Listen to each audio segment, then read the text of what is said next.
Meal prep fails for one predictable reason most people ignore. Today, 33 dumb meal prep mistakes. We're breaking down 33 dumb meal prep mistakes people keep making. Like prepping 7 days of chicken on Sunday, then ordering tacos by Friday. Stay for number 33, because the last one is insane. Meal prepping 7 days of food on day 1.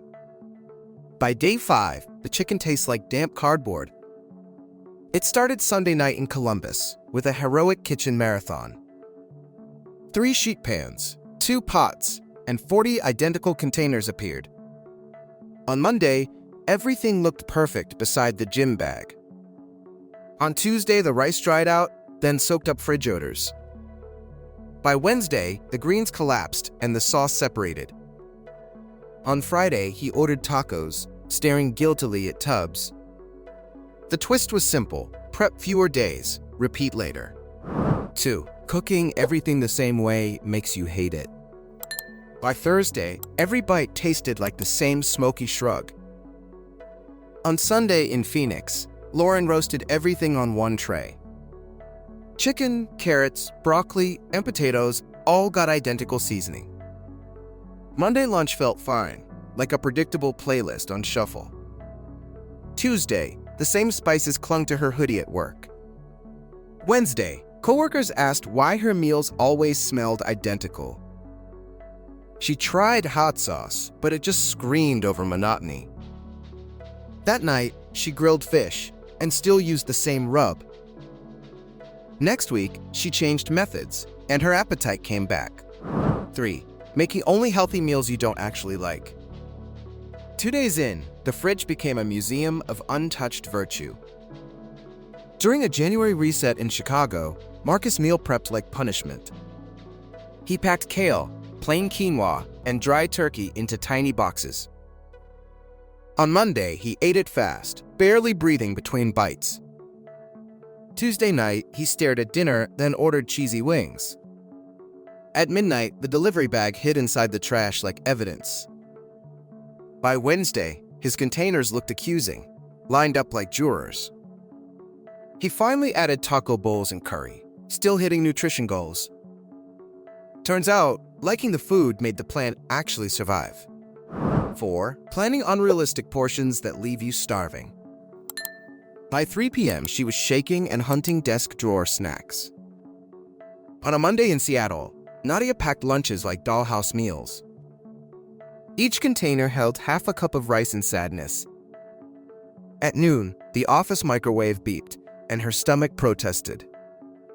An hour later, she drank coffee, pretending hunger was productivity. By mid-afternoon, the vending machine became her emergency pantry. She bought chips, a candy bar, then felt weirdly defeated. That night, she weighed portions again and added real protein. Her surprise was simple: enough food beats perfect numbers. 5. Skipping a backup meal for busy nights. At 9 p.m., the plan crashed, and hunger won instantly. One rainy Tuesday in Atlanta, Kim worked late at the hospital. Her prepped dinner was gone because lunch ran long and messy. She got home, opened the fridge, and found only raw ingredients. Chopping onions felt impossible, like running after a marathon. She drove to a drive-thru, still wearing her badge. Back home, she promised herself an emergency meal would exist. Next prep day, she stocked frozen dumplings and canned soup. Busy nights stopped being disasters, just slightly imperfect detours. 6. Choosing recipes that don't scale well. The first batch looked fine, then the doubled one went weird. On Sunday in Dallas, Omar tried scaling a creamy pasta recipe. He doubled everything, including garlic, lemon, and grated cheese. The sauce broke, turning grainy, like sand in melted butter.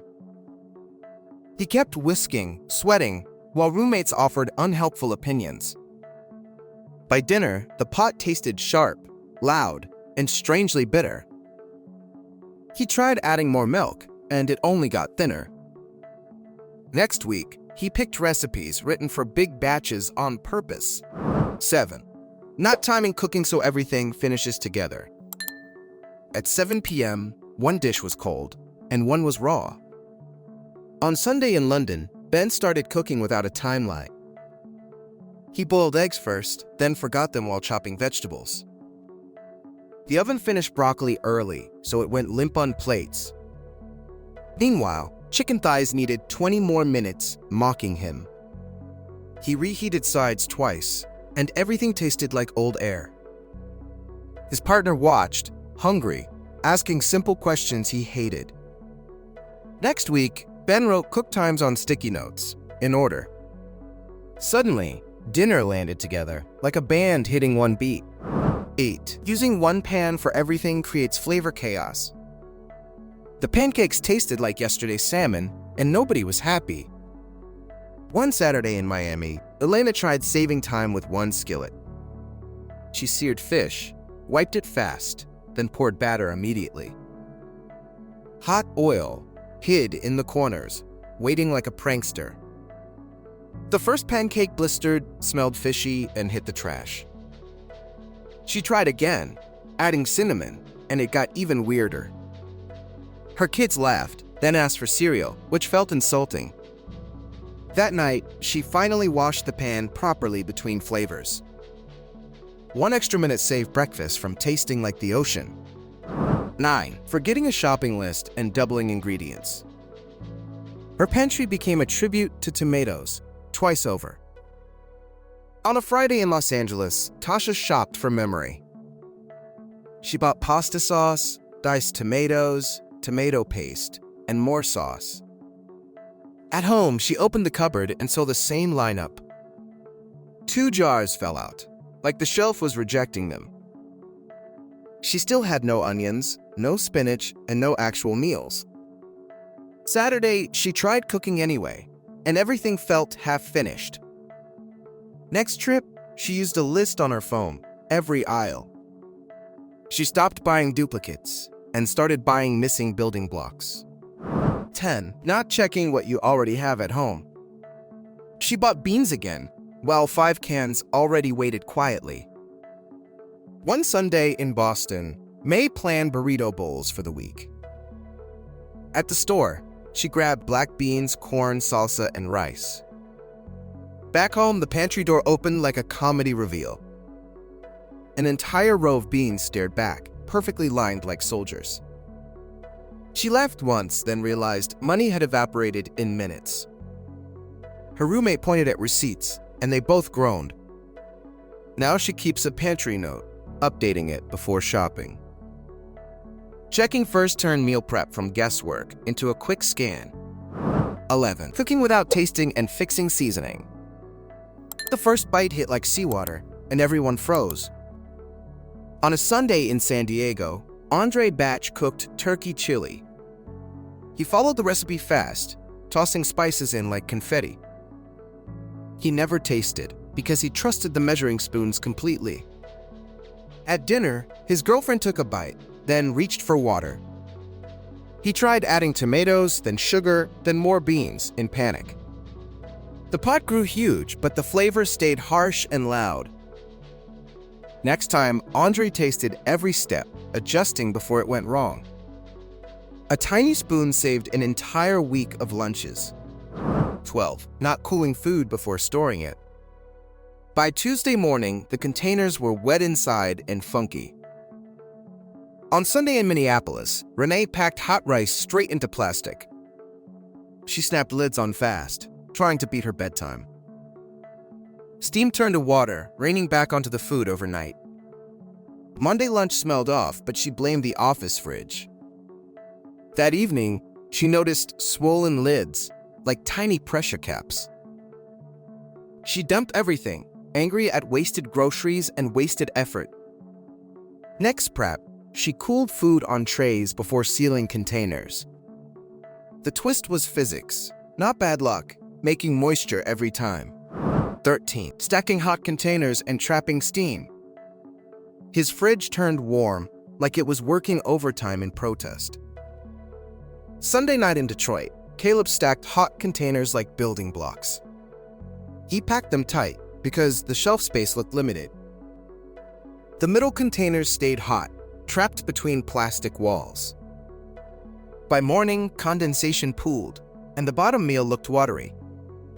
His yogurt even felt lukewarm, which should never happen.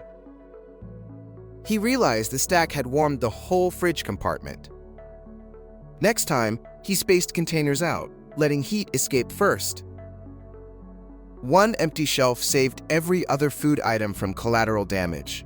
14. Using the wrong containers and getting soggy food. By lunch, the crispy chicken was soft, like damp breading. On Monday in Philadelphia, Grace used cheap takeout containers for prep. The lids never sealed, so steam and odors moved freely. She packed roasted chicken beside rice and a pile of broccoli. During her commute, the container tipped, and sauce found everything. At work, she opened it, and the smell announced itself loudly. Her coworkers joked kindly, while she tried eating around the mush. Next week, she switched to tight containers with a separate sauce cup. Suddenly, texture stayed crisp, and meal prep felt less sad. 15. Overfilling containers and crushing ingredients. Her beautiful salad became a bruised, watery mess by noon. On Sunday in Vancouver, Amara packed containers like she was moving. She pressed spinach down, then added tomatoes, cucumbers, and chicken. The lid barely closed, so she squeezed harder, like a suitcase. Monday, the tomatoes burst, painting everything with red juice. The cucumbers got slippery, and the chicken tasted like fridge water. She ate it anyway, because the effort felt too big to waste. Next prep day, she left headroom, letting ingredients breathe and stay firm. More space looked smaller, but tasted bigger with every bite. 16. Storing sauces mixed in and ruining texture. By day 2, the noodles turned into soft, sticky ropes. On a Sunday in Queens, Javier prepped teriyaki noodle bowls. He mixed sauce in early, proud of his perfect glossy coating.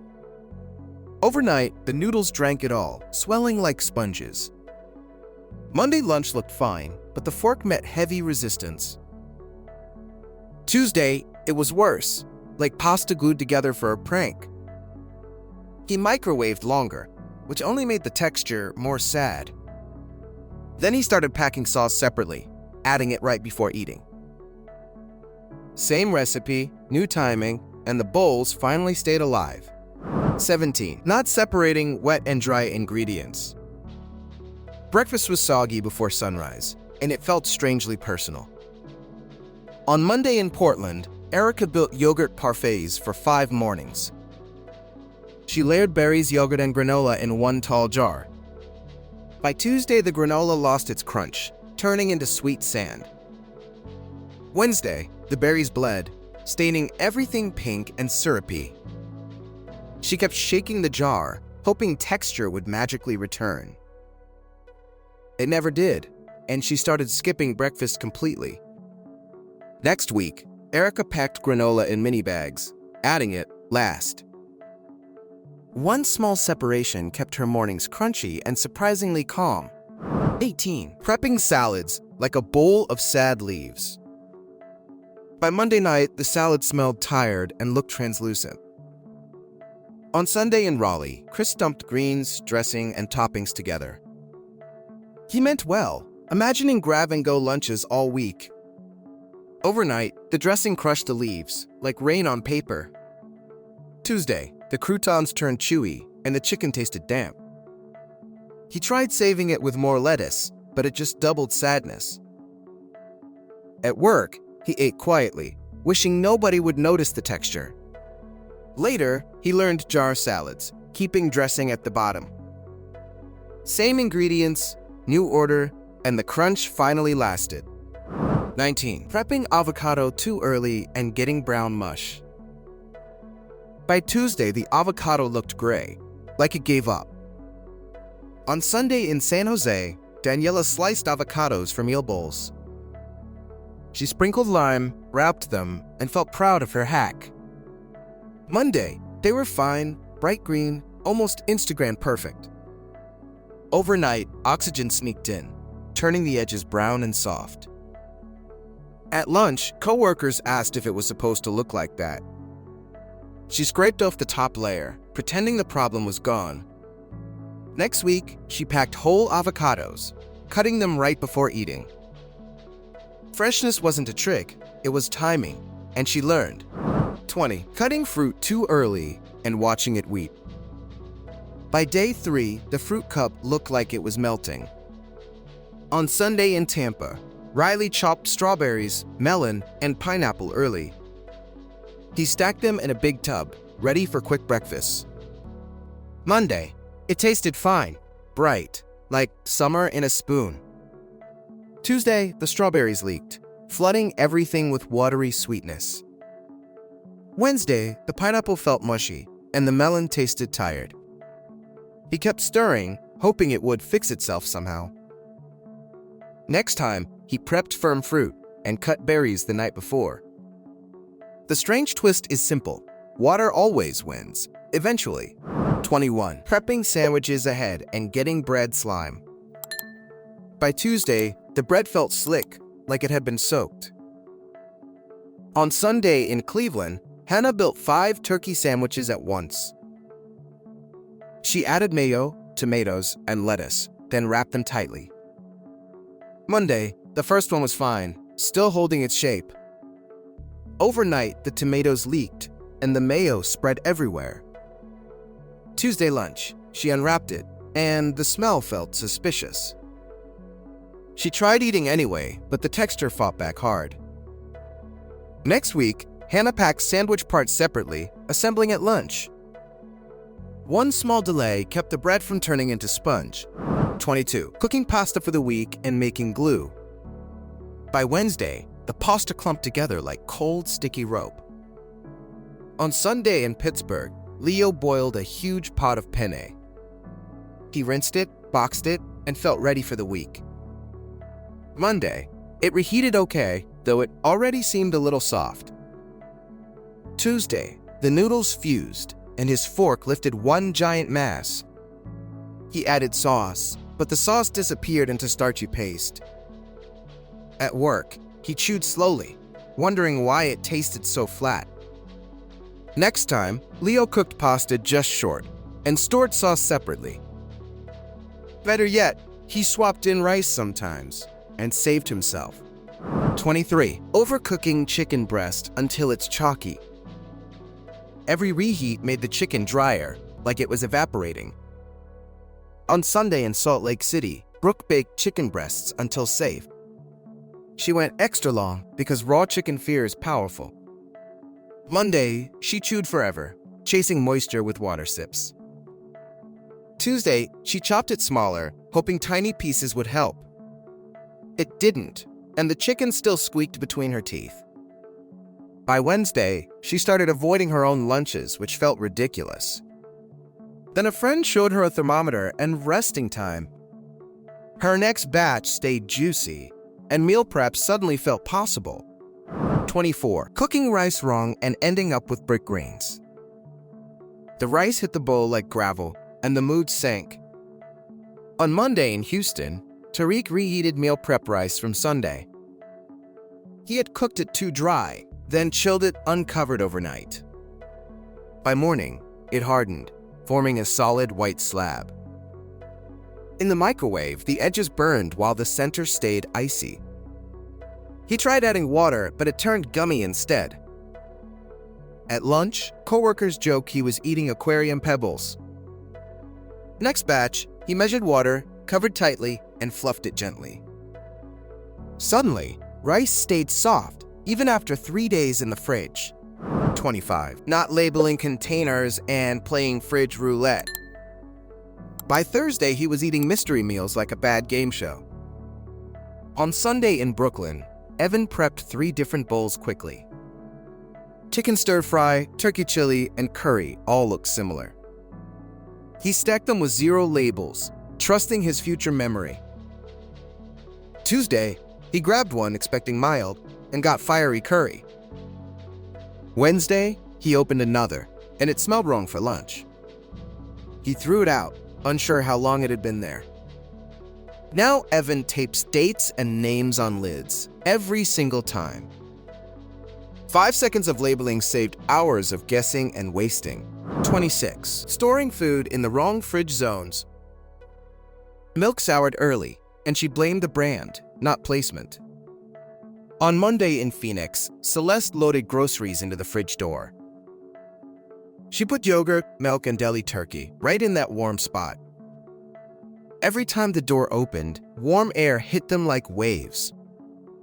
By Wednesday, yogurt tasted sharp, and turkey smelled slightly off. She tossed it, annoyed, thinking her fridge was broken again. Her uncle, a restaurant manager, asked where she stored everything. Then he moved perishables to the back and left sauces in front. Next week, her food lasted longer, and nothing felt mysterious. 27. Forgetting freezer prep and wasting extra portions. By Saturday, the extra portions had expired, still untouched. On Sunday in St. Louis, Jamal cooked a giant pot of stew. He planned lunches, dinners, and backups, all from one cook. Then the week got busy, and 2 containers stayed in back. Friday night, he found them, hidden behind sparkling water cans. The lids bulged slightly, and he knew the answer immediately. He dumped them, frustrated, watching money swirl down the drain. Next time, he froze half right away, before the week began. His future self finally had dinner, without a last-minute scramble. 28. Not rotating meals and letting food expire. By Thursday, the oldest meal was invisible, buried behind new ones. On Sunday in Nashville, Brooke prepped fresh bowls and stacked them front. Last week's containers sat behind, like old emails you avoid. Monday, she grabbed the front row, feeling organized and productive. Tuesday, she did the same, never looking deeper into the fridge. Wednesday night, she finally reached back and found a fuzzy surprise. She sighed, tossed it, and wondered how this keeps happening. Then she started rotating, placing new meals behind older ones. Small movement, big payoff, and far less food ended up wasted. 29. Skipping protein variety and getting chicken fatigue. By Wednesday, even the word chicken made him slightly annoyed. On a Sunday in Orlando, Victor grilled 10 chicken breasts fast. He packed them with rice, broccoli, and the same lemon pepper. Monday, it tasted fine, like a reliable song on repeat. Tuesday, the smell alone felt like eating the same idea again. At lunch, he traded meals with a coworker who had tofu. That tofu tasted exciting, mostly because it was different. Next prep, Victor mixed chicken, beans, eggs, and canned tuna. Variety didn't break the diet, it saved it from boredom. 30. Using only low-fat everything and feeling unsatisfied. He finished lunch, then felt hungry again 15 minutes later. On Monday in Madison, Chloe built meals from low-fat everything. Dry chicken, fat-free yogurt, and steamed vegetables filled her containers. She avoided olive oil like it was the villain of dieting. By afternoon, she prowled the break room for cookies and chips. She felt confused because her plate looked huge and responsible. A trainer explained fats help fullness, like breaks help control. Next week, Chloe added avocado, nuts, and a little olive oil. Her cravings calmed down, and her meals finally felt complete. 31. Not planning snacks and rage eating random stuff. At 4 p.m., his discipline vanished, and the snack aisle won. On Tuesday in Charlotte, Brian packed lunches but ignored snacks completely. His meetings ran long, and hunger built like a rising alarm. He tried water, then coffee, then willpower, all failing quietly. By late afternoon, he bought a giant bag of pretzels. He ate them standing up, like it was an emergency drill. Later, he wasn't even hungry for dinner, just annoyed. Next prep, Brian packed apples, nuts, and yogurt for gaps. Snacks stopped being sabotage and became part of the plan. 32. Saving all calories for dinner and crashing hard. By 2 p.m., her brain felt slow, like a drained phone. On a Monday in Reno, Alicia saved calories for a big dinner.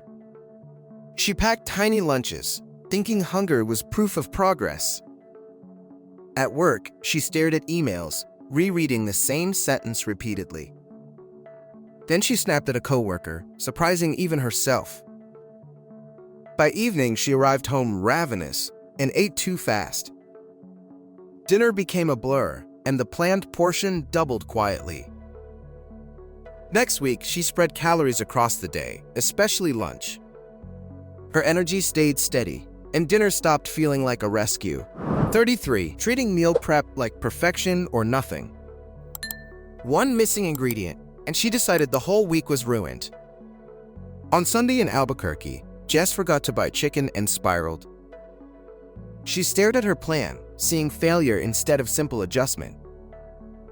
Instead of swapping beans, she shut the fridge like a verdict.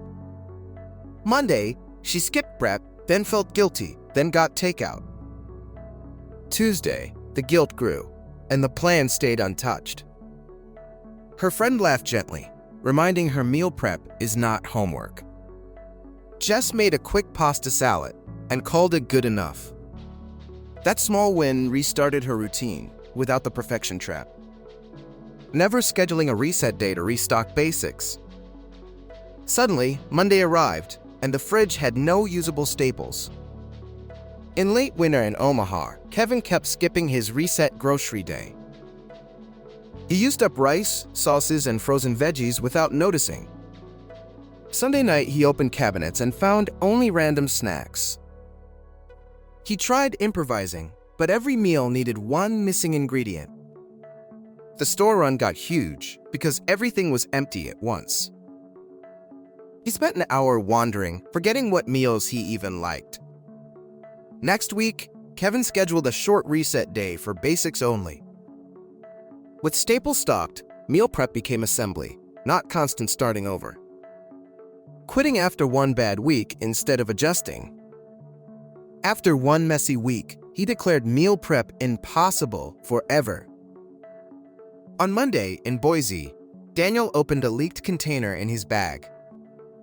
Sauce coated his laptop sleeve, and the smell followed him all day. Tuesday, he forgot lunch again, then blamed the whole idea.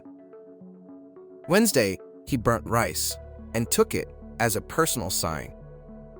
He told friends he tried meal prep, and it never worked. His sister asked what went wrong, and he listed fixable problems. Next Sunday, he changed containers, made simpler meals, and set reminders. Week 2 wasn't perfect, but it finally felt like progress.